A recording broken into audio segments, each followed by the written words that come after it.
आप सब लोगों का हमारे YouTube चैनल कृष्णा फाउंडेशन में बहुत बहुत स्वागत है, अभिनंदन है। आप सब लोगों को हमारी तरफ से, हमारे चैनल की तरफ से, हमारी पत्रिका की तरफ से प्रेम भरा राधे राधे। सबसे पहले आज विश्वकर्मा पूजा और विश्वकर्मा पूजन की बहुत बहुत शुभकामनाएँ, बहुत बहुत बधाई है। हम आज आपको विश्वकर्मा पूजन के बारे में बताएंगे। उसके बारे में जो हम आज लेकर आए हैं वो आप ज़रूर सुने, श्रवण करें, जानकारी लें। कुछ लोगों को जानकारियाँ होती हैं और कुछ लोगों को कुछ चीज़ों की जानकारियाँ नहीं होती, इसलिए हमारा वीडियो लास्ट तक अवश्य रूप से देखें। इसी के साथ साथ आज 17 सितंबर 2020 है और हमारे भारत के माननीय प्रधानमंत्री श्री नरेंद्र दामोदर दास मोदी जी का जन्म दिवस है, तो उनको जन्म दिवस की बहुत बहुत शुभकामनाएँ, बहुत बहुत बधाइयाँ। और मैं ये कहना चाहता हूँ वो इसी तरीके से जो कार्य कर रहे हैं और भी हमारे देश के लिए करते रहें, हम सब युवाओं को जागरूक करते रहें और हम उनके इस पथ पर, मार्गदर्शन पर चलते रहें। हम चाहते हैं इसी तरीके से वो आगे भी हमारे बीच में इस पद पर आसीन रहें। तो आज हम कुछ विश्लेषण लेके आए हैं विश्वकर्मा पूजन पर और साथ ही साथ माननीय प्रधानमंत्री जी के जन्म दिवस पर। तो सबसे पहले हम आपसे जो प्रश्न किया करते हैं वो प्रश्न, तो आज का जो प्रश्न है वो ये है कि श्रीमद् भागवत महापुराण के नवम स्कंद में कितने अध्याय हैं? श्रीमद् भागवत महापुराण के नवम स्कंद में कितने अध्याय हैं? सभी स्कंदों में अलग अलग अध्याय होते हैं और इन अध्यायों में भी अलग अलग महत्व, अलग अलग कथाएं होती हैं। तो आज जो हम आपको लिए लेके आए हैं उसका आप बहुत ही ध्यान से श्रवण करें। सबसे पहले हम बताएंगे कि विश्वकर्मा जी ने विश्वकर्मा पूजन, जो उनको देवता कहते हैं, वो किस चीज़ के देवता हैं? उन्होंने सृजन और निर्माण का देवता उन्हें माना जाता है।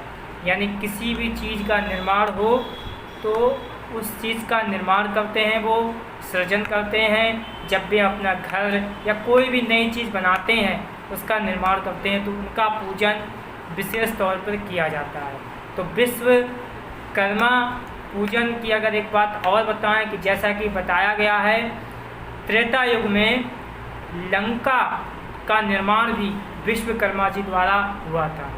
तो अंगिरा ऋषि के बड़े पुत्र, बहुत ध्यान सुनिएगा, अंगिरा ऋषि के बड़े पुत्र बृहस्पति और बृहस्पति की पुत्री भुवना ने अष्टम महर्षि प्रभास से विवाह रचाकर, क्योंकि भुवना जो थी वो विद्या में बहुत ही ज़्यादा निपुण थी, बहुत ही ज़्यादा होशियार थी, ऐसा कहा था, मतलब विद्या में बहुत ही ज़्यादा होशियार थी। तो भुवना के ने अष्टम ऋषि प्रभास से विवाह करके, महाप्रभास से विवाह करके विश्वकर्मा को जन्म दिया। ये यहाँ से आज शुरू होती है कथा।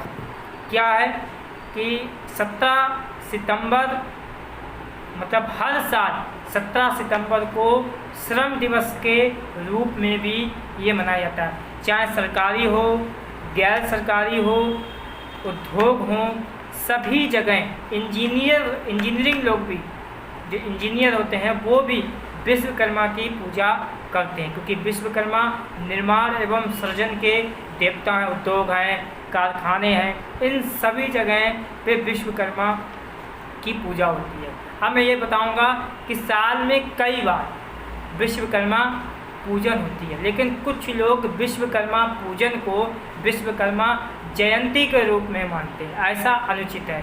ये विश्वकर्मा पूजन है, ना कि विश्वकर्मा जयंती। अब विश्वकर्मा जो पूजन है वो हम बताएंगे 4 युग में है, और चारों युग में सतयुग, त्रेता युग, द्वापर और कलयुग। सतयुग में विश्वकर्मा जी ने स्वर्गलोक का निर्माण किया, वहीं त्रेता युग में विश्वकर्मा जी ने लंका का निर्माण किया, द्वापर युग में द्वापर का निर्माण किया यानी द्वारका का निर्माण किया। जो द्वारका नगरी बसाई है वो विश्वकर्मा द्वारा ही बसाई हुई है, ये आप ध्यान रखिएगा। उसके बाद कलयुग में के 50 वर्ष पूर्व ही हस्तिनापुर और इंद्रप्रस्थ का भी निर्माण विश्वकर्मा जी ने किया। अब बात आती है कि जो जगन्नाथपुरी में जो जगन्नाथ मंदिर है उसमें कृष्ण, सुभद्रा और बलराम जी की जो मूर्ति है उसका भी निर्माण विश्वकर्मा द्वारा हुआ है। तो विश्वकर्मा, अब हम ये बताएंगे कि 17 सितंबर 1950 को 17 सितंबर 1950 को माननीय प्रधानमंत्री जी का जन्म हुआ। मैं ये कहता हूँ कि बहुत ही शुभ घड़ी में उनका जन्म हुआ, क्योंकि उन्होंने भी जब से वे प्रधानमंत्री बने हैं तब से उन्होंने भी भारत को एक नए निर्माण की ओर लेके गए।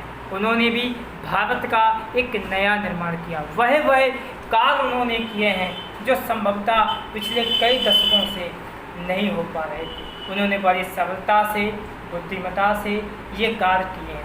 तो भारत को उन्होंने नई दिशा दी है, एक नया निर्माण किया है। तो मैं ये कहना चाहूँगा, मैं बताना चाहूँगा, ऐसे शुभ दिन, ऐसे अच्छे दिन हमारे माननीय प्रधानमंत्री जी हुए हैं। तो वो चाय बेचने का काम किया करते थे। 8 साल की उम्र में उन्होंने एक चाय की स्टॉल अपना खुद का खोला। मैं ये बताना चाहूँगा, बड़ी मेहनत करके जो उन्होंने आज प्रधानमंत्री बने। मैं ये बताऊँगा 7 अक्टूबर 2001 से 22 मई 2014 तक वो गुजरात के मुख्यमंत्री पद पर रहे। उनकी पद धीरे धीरे बढ़ती है। सन 1985 में उन्होंने बीजेपी को ज्वाइन किया और अखिल भारतीय हिंदू परिषद में भी वो शामिल रहे। 26 मई 2014 में वो पहली बार प्रधानमंत्री बने भारत के, और आज तक बने हुए हैं, जबकि 2 बार प्रधानमंत्री बन चुके हैं। हम यहाँ से बताएंगे कि वाराणसी के वो सांसद भी हैं, यानी वहाँ की लोकसभा सीट से उन्होंने अपना पर्चा भरा और वहाँ से वो विजयी हुए, अच्छे खासे वोटों से हुए। तो मैं बताऊँगा कि यहाँ पे कुछ तालमेल बनता है, जैसे कैसा तालमेल बनता है उसको समझने की प्रयास किए हैं। विश्वकर्मा पूजा जिनको निर्माण एवं सृजन का देवता कहा जाता है, वहीं हमारे देश के प्रधानमंत्री ने भी भारत को एक नई दिशा दी, नया निर्माण की ओर लाए। वह कार्य उन्होंने किए जिसकी उम्मीद भी पूरी आप पर ही थी। तो ऐसे महान हमारे प्रधानमंत्री जी को उनके जन्म दिवस पर बहुत बहुत शुभकामनाएँ, बहुत बहुत बधाइयाँ। और मैं ये चाहूँगा तो इसी तरीके से हमारे बीच में अग्रसित रहें और हमको मार्गदर्शन करते रहें। जैसे स्वच्छता मिशन है, तमाम प्रकार की जो योजनाएं हैं, प्रधानमंत्री फसल बीमा योजना, प्रधानमंत्री जन आरोग्य योजना, प्रधानमंत्री जी की काफ़ी योजनाएं हैं, और प्रधानमंत्री किसान सम्मान निधि योजना, इन योजनाओं में से लोगों को काफ़ी हद तक फ़ायदा मिल रहा है और आगे भी मिलता रहेगा। आज मैं ये कहना चाहूँगा कि जीवन में वास्तविकता में अगर आप कुछ पाना चाहते हैं, वास्तविकता में यदि आप जीवन में कुछ पाना चाहते हैं, फिर तो आपको संघर्ष करना ही पड़ेगा, क्योंकि बिना संघर्ष के कुछ भी हासिल नहीं होने वाला। मेरी बात बहुत ध्यान से कि अगर जीवन में वास्तविकता में आप कुछ पाना चाहते हैं, कुछ ओहदे पे जाना चाहते हैं, कुछ नया करना चाहते हैं, तो वास्तविकता में आपको मेहनत करनी पड़ेगी। और मेहनत करने के लिए आपको समय समय पे असफल भी होना पड़ेगा। क्यों? क्योंकि वो असफलता ही आपको यह दर्शाएगी कि सफलता में अभी कोई ना कोई कमी है, उसका सुधार होगा, और जब उस चीज़ का सुधार होगा तो और आगे कामयाबी मिलेगी। आज हमारे जितने भी महान लोग हुए हैं, उनके पीछे की जो कहानियाँ हैं, उनको अगर उठा के देखा जाए तो उन्होंने बहुत ही ज़्यादा स्ट्रगल किया है। क्योंकि बिना परिश्रम के कुछ नहीं, क्योंकि जो परिश्रम करता है, जो कुछ पाने की चाहत से आगे बढ़ता है, तो समाज में उसकी पहले हंसी बनती है, उसे लोग पागल करार देते हैं, लेकिन बाद में जिस उसी व्यक्ति को लोग देखते हैं, सोचते हैं। तो आप इस बात से कतई मत पीछे हटें कि मेरी हंसी बन रही है या लोग क्या कह रहे हैं। आप अपने मार्ग पर चलते रहें, मेहनत करते रहें, आपको सफलता मिलेगी। मैं यही कहूँगा कि आपको अगर कुछ पाना है तो मेहनत ही करना पड़ेगा। मेहनत के बिना कुछ भी नहीं है।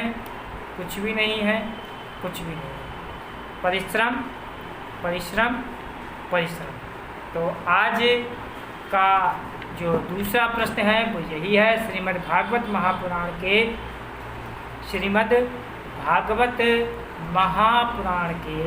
10वें स्कंद में कितने अध्याय हैं? श्रीमद् भागवत महापुराण के 10वें स्कंद में कितने अध्याय हैं? जो लोग हमारी वीडियो को सुन रहे हैं, मैं उन्हें ये बताना चाहता हूँ कि हो सकता है कि अब हम 5 लोगों को विजेता घोषित करें। फिर से बताता हूँ, अब हो सकता है कि मैं 5 लोगों को विजेता घोषित करूँ। जो भी मेरी वीडियो को सुनते हैं, बैठते हैं, आंसर देते हैं, वो कहीं से भी हो। मैं उन्हें ये भी कहना चाहूँगा कि मैं जो स्टेटस लगाता हूँ, जो मैं बैनर लगाता हूँ, वो आप अधिक से अधिक संख्या में अपने व्हाट्सएप स्टेटस पे, अपने फेसबुक स्टेटस पे ज़रूर लगाएं। जो यहाँ से मैं आपको विजेता घोषित करता हूँ, जो यहाँ से मैं धनराशि आपको देता हूँ, उसकी भी स्लिप, उसका भी स्क्रीनशॉट आप अपने व्हाट्सएप स्टेटस पे और फेसबुक स्टेटस पे जहाँ तक हो अधिक से अधिक मात्रा में शेयर करें, ताकि हमारे इस चैनल के बारे में आपके माध्यम से भी लोग जान सकें। क्योंकि हम चाहते हैं कि आप अगर हमसे जुड़े हैं तो आपका भी ये दायित्व बनता है कि कम से कम हम 3 लोगों को जोड़ें। कम से कम हम 3 लोग, हर व्यक्ति 3 लोगों को अवश्य रूप से जोड़ सकता है, और उसको जोड़ने के लिए सरल उपाय यही है कि आप मेरे द्वारा जो बैनर है, जो स्लिप है, जो स्क्रीनशॉट है, जो विजेता घोषित होने की या धनराशि की है, वो आप लगाएंगे तो मुझे पूर्ण रूप से विश्वास है कि आपको अपने आप लोग मिलना चालू हो जाएंगे। आप हमारी इस बात को सुनी अनसुनी ना किया करें, बल्कि आप इस पर आगे बढ़ें। 5, 7, 9, 11, 13, 15 धीरे धीरे धनराशि मिलती है। आज यहाँ से मैं ये भी बताना चाहूँगा कि राघव जिला फर्रुखाबाद से राघव 3रे लेवल पर पहुंच चुके हैं, यानी कि अब उन्हें जो धनराशि मिल रही है वो 9 रुपये की धनराशि मिलना चालू हो चुकी है। लेकिन जो भी भाग्यशाली हैं उनकी धनराशि इंक्लूड हो रही है, जो भी विजेता हैं उनकी भी धनराशि हमारे पास जमा हो रही है।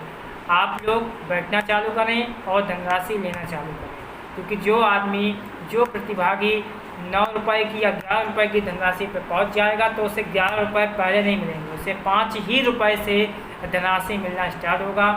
और एक बात और मैं कहना चाहूँ, जो आपको तारीख दी जाती है उस तारीख पर आप दोपहर में 12 से 1 के बीच में अपनी धनराशि लें।